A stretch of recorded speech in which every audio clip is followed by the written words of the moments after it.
Finally ঢাকাতে BPL ফিরছে।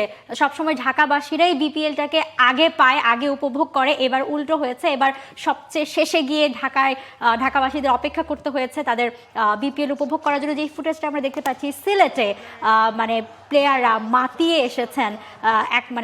পুরো বিপিএলটা সিলেটেই হলো, এবার তো চট্টগ্রামেও যায়নি। আপনিও ছিলেন লম্বা সময় ধরে সিলেটে, এখন ঢাকায় ফিরছে। মানে মাঝখানের পার্টটা তো আপনি ছিলেন না, মিস করেছেন বিপিএলকে, আবার এখন ঢাকায় ফিরছে, আবার মাঠে যেতে পারবেন। না না, সবসময় দেখেন যে সিলেট বিপিএল কিন্তু ঢাকা থেকেই শুরু হয় এবং সেখান থেকে সিলেট চট্টগ্রাম হয়ে আবার ঢাকায় ফিরে। এবং যেহেতু এর আগে আমরা দেখেছি যে 7টা দলকে বিপিএল খেলতে, তখন কিন্তু আমরা দেখেছি যে ম্যাচও খানিকটা বেশি ছিল এবং লম্বা সময় ধরে বিপিএল হয়েছে, ম্যাচও ঢাকায় অনেক বেশি হতো।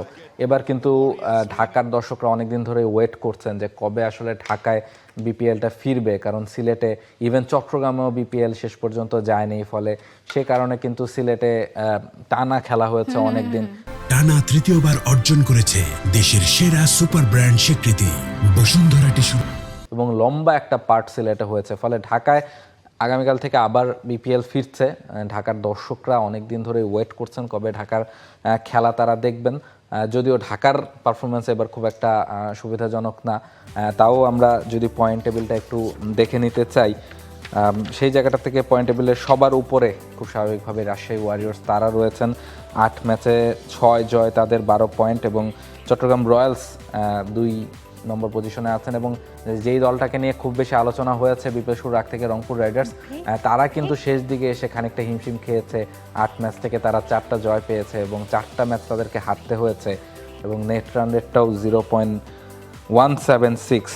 ফলে ঢাকা ক্যাপিটালস আছে আবার পয়েন্ট টেবিলের 5 নম্বরে এবং 6 নম্বরে নোয়াখালী এক্সপ্রেস। ফলে সেই জায়গাটা থেকে এখন পর্যন্ত যা বোঝা যাচ্ছে রাজশাহী এবং চট্টগ্রাম এই দুটো দল আসলে সবচেয়ে বেশি ভালো অবস্থানে রয়েছে এবং পুরো বিপিএল জুড়েই তারা আসলে তাদের দলটা যে কতখানি স্ট্রং সেটা প্রমাণ করেছে। রাজশাহীকে নিয়ে আগে থেকেই কথা হচ্ছিল নিলামের পর থেকেই যে তারা খুব ভালো টিম করেছে এবং ভালো ক্রিকেট তারা খেলবে, সেই প্রত্যাশা তাদেরকে ঘিরে ছিল। রংপুর রাইডার্সকে ঘিরে অনেক বড় প্রত্যাশা ছিল, তারাও বেশ ভালো টিম করেছে, কিন্তু শেষ দিকের ম্যাচগুলোতে তারা ম্যাচ হারতে হয়েছে, টানা কয়েকটা ম্যাচ। এবং চট্টগ্রাম বেশ সারপ্রাইজ হয়ে এসেছে।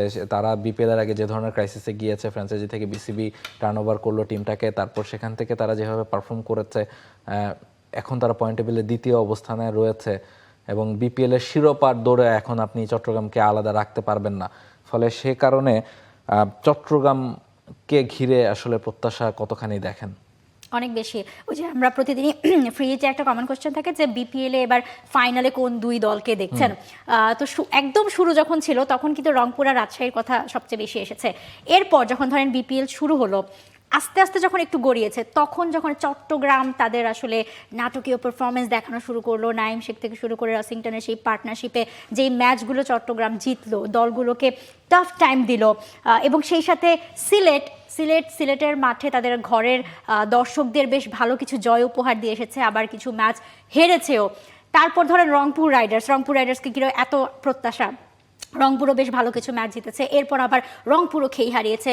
সো এখনো পর্যন্ত মানে ঢাকা আর নোয়াখালীকে আপনি আসলে বাদ রাখতে পারেন যে ঢাকা আর নোয়াখালী বাদে বাকি 4টা টিমেরই কিন্তু টপ 2 হওয়ার এবং ফাইনাল খেলার একদম মানে বেশ জোরালো সুযোগ রয়েছে। এবং এইটা আমার মনে হয় যে খুবই ইন্টারেস্টিং হয়েছে। মানে বিপিএলটা আপনি দেখেন 2টো পার্ট শেষ হয়েছে বিপিএলের, সিলেটেই তো 2টো পার্ট হলো, এরপর ঢাকায় এসে এখন আপনি শেষ পর্ব খেলবেন, গ্রুপ পর্বেরও আস্তে আস্তে শেষ দিকে চলে আসছে। এখনও কিন্তু আপনি মানে একদম শিওরলি বলে দিতে পারবেন না যে কোন 2টো টিমকে বা কোন 4টা টিমকে আপনি আসলে দেখছেন। এক্স্যাক্টলি। এবং আমরা আসলে একটু যদি আসলে দেখে নিই যে প্লেয়ারদের পারফরমেন্স কেমন ছিল ঢাকা পর্বের আগ পর্যন্ত। ঢাকা পর্বে তো আসলে শুরুই করবে সেরা টপ 5 রান গেটার এবং সেই সাথে টপ 5 উইকেট টেকার যদি আমরা আসলে এক নজরে দেখে নিই। রাহুল, অ্যাবসলিউটলি, নাজমুল হোসেন শান্ত তিনি আছেন সবার ওপরে 288 রান করে, 292 রান করে, এবং পারভেজ হোসেন ইমন তিনি 288 রান করেছেন। এবং শান্ত স্ট্রাইক রেটটা খুব interesting, 142.43 strike rate. Adam Rossington তিনি 3 নম্বর আছেন, কিন্তু তার বিপিএল আসলে খেলা হচ্ছে না। এবং তাওহিদ হৃদয় তিনি আছেন 4 নম্বরে, তিনিও 200-র উপরে রান করেছেন। ফলে ওয়ার্ল্ড কাপে থাকা 2জন ব্যাটার কিন্তু এই লিস্টে আছেন, ইমন এবং তাওহিদ হৃদয়। এটা বাংলাদেশের জন্য একটা স্বস্তির ব্যাপার। আমরা যদি একটু বোলারদের কার্ডটাও দেখি, সবার উপরে আছেন হাসান মাহমুদ, তিনি আসলে 8 ম্যাচ থেকে 14টা উইকেট পেয়েছেন এবং তার ইকোনমিটা খুব ইন্টারেস্টিং, 6.07 মাত্র।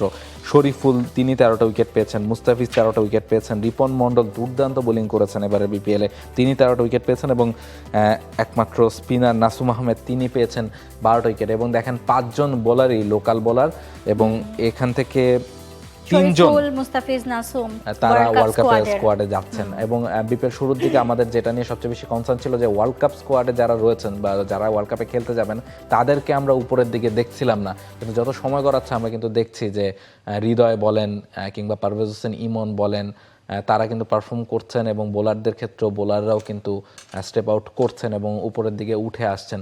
ফলে ওয়ার্ল্ড কাপে যাওয়ার আগে বাংলাদেশের জন্য এটা একটা স্বস্তির ব্যাপার যে ওয়ার্ল্ড কাপের টিমে যারা রয়েছেন তারা আসলে খানিকটা ভালো পারফরমেন্স এই মুহূর্তে করছেন। For more updates, subscribe to our YouTube channel and click on the bell icon. Follow us on Facebook and Instagram. Download T-Sports app to enjoy exciting games and highlights. Visit tsports.com.